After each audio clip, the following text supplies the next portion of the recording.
You expelled her because her skin is black. You thought we were nobody. You thought we had no voice, but you were wrong."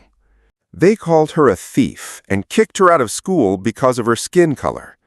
They thought they'd won, but her mother, a humble seamstress, refused to give up.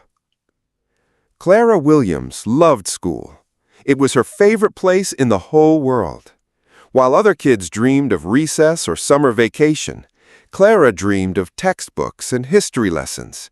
She loved the smell of chalk dust and the sound of pages turning. Most of all, she loved learning new things. She was the top student in her class, and she was proud of it. Her mother, Beatrice, was a seamstress. She worked in a small shop called Williams Alterations. It was a cozy place that always smelled of fresh cloth and steam from the iron. Beatrice wasn't rich, but she worked hard. With her own 2 hands, she sewed all of Clara's dresses. Each stitch was sewn with love and a hope for her daughter's bright future. But one Tuesday afternoon in autumn, everything changed. It started with Cynthia Rutherford's locket. Cynthia was a girl in Clara's class. She came from a rich family and loved to show off her expensive things. The locket was silver and shaped like a heart. It had a tiny diamond chip in the center. Cynthia never took it off. That day, during reading time, Cynthia let out a dramatic gasp. "My locket!" she cried. "It's gone! It was my grandmother's!" The teacher, Miss Higgins, stopped the lesson. "Everyone, check around your desks. Maybe it just fell off." But the locket was nowhere to be found. The principal, Mr. Hodges, was called in. He was a stern man with a cold face that rarely smiled. He strode into the classroom and announced, "This is a very serious matter. The locket is a valuable family heirloom. We will now check every student's book bag. I will not tolerate a thief in my school." Clara's stomach felt funny. She didn't like the word thief. It felt ugly and mean. But she wasn't worried. She knew she had nothing to hide. She watched as the teacher's helper, a young man named Mr. Abbott, started going through the bags of the students in the front row.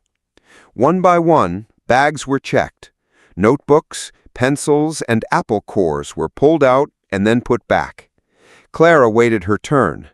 She saw Cynthia sitting at her desk, dabbing her eyes with a tissue. But Clara noticed something strange. Her eyes weren't red. She wasn't really crying.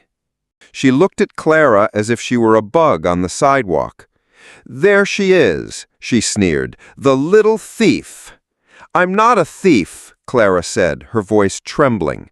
"The evidence was in her bag." He didn't even look at Clara.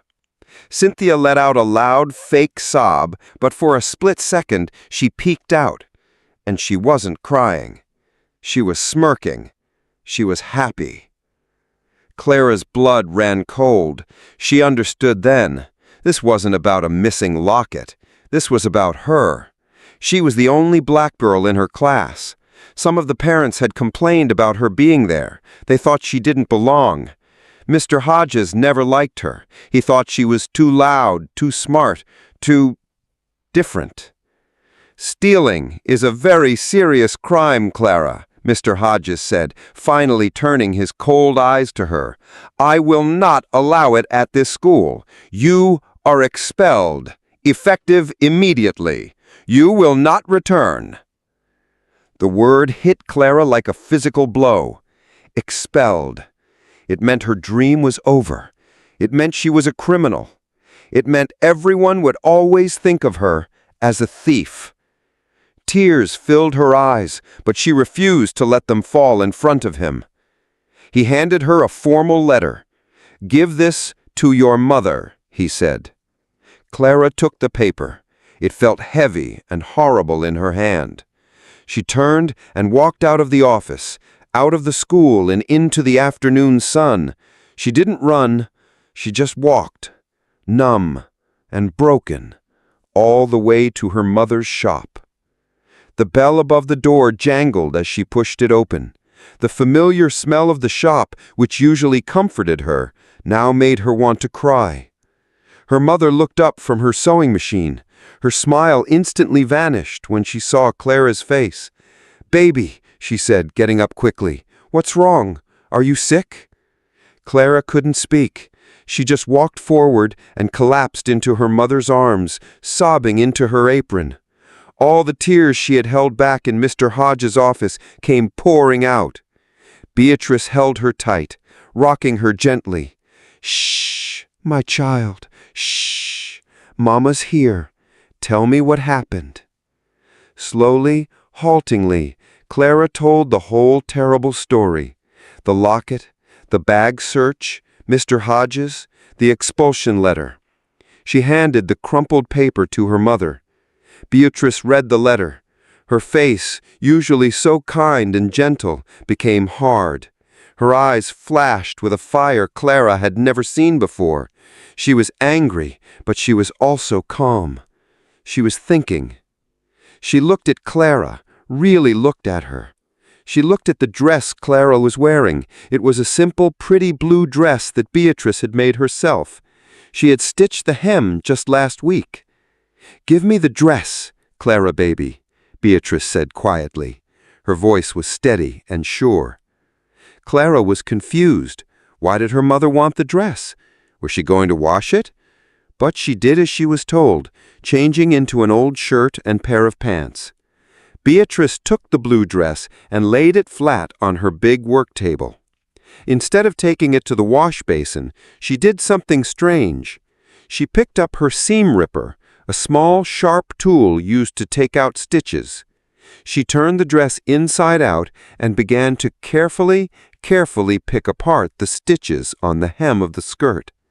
"Mama, what are you doing?" Clara asked, her voice small. "You'll ruin it." "A hem can always be sewn back together, baby," Beatrice said, not looking up. Her hands were moving slowly, precisely.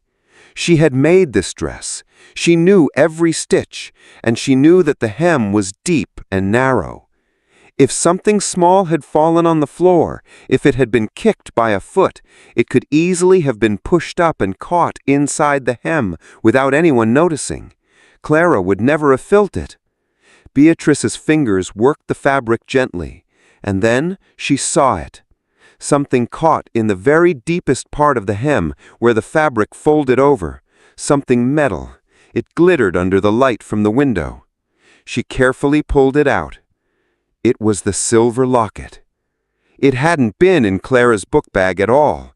It had been caught in her dress the whole time. It must have fallen off Cynthia's neck, gotten kicked across the floor, and snagged on Clara's hem as she walked to her desk. It was a simple, silly accident. Beatrice held the locket in her palm. It was cold. She was not a powerful woman. She was just a humble seamstress. She had no money, no important friends, but she was holding the truth, and that was more powerful than anything. She looked at Clara, who was staring at the locket with wide, shocked eyes. "Mama," she whispered. Beatrice closed her fingers around the locket. She knew what she had to do. She would not go back to Mr. Hodges. He would just take the locket and maybe still say Clara was a thief. He would protect the Rutherfords. He would never admit he was wrong. No, she had to tell the whole town. The next morning, Beatrice put on her best church dress. She put the locket and the expulsion letter in her purse. She took Clara's hand, and together they walked to the office of the Oak Bluff Gazette, the town's newspaper. She asked to speak to the editor, a man named Mr. Davis. He told him the whole story. She showed him the locket. She showed him the letter. The next day, the story was on the front page of the newspaper. The headline was big and bold. "Innocent girl expelled. Seamstress mother finds real evidence." Everyone in Oak Bluff read it. People talked about it in the grocery store, at the post office, and on their front porches. They were shocked. How could the school do such a thing to a little girl? How could Mr. Hodges be so cruel? The school board was forced to have an emergency meeting.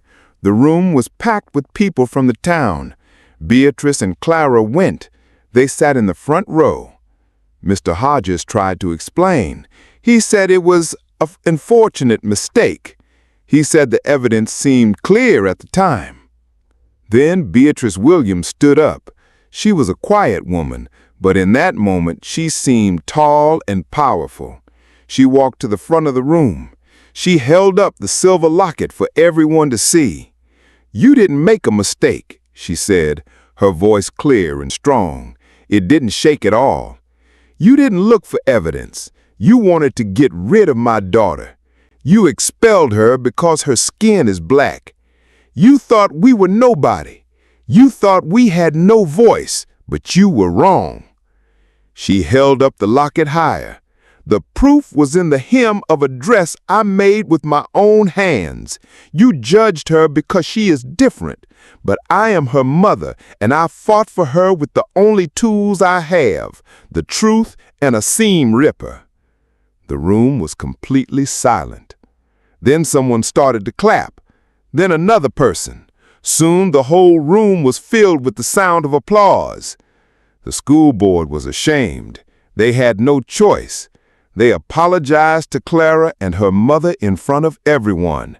They said the expulsion was wrong and it was erased from her record. She could come back to school immediately. And Mr. Hodges, he was fired. He lost his job. The next Monday, Clara walked back to school. She wore a beautiful new dress sewn by her mother the night before. It was the color of sunshine. She held her head high. She wasn't a thief. She was a girl who loved to learn. Some kids looked at her differently now. They looked at her with respect. They knew her mother was a hero. They thought they could break her because she was different. They thought they could ignore her mother because she was poor. They were wrong.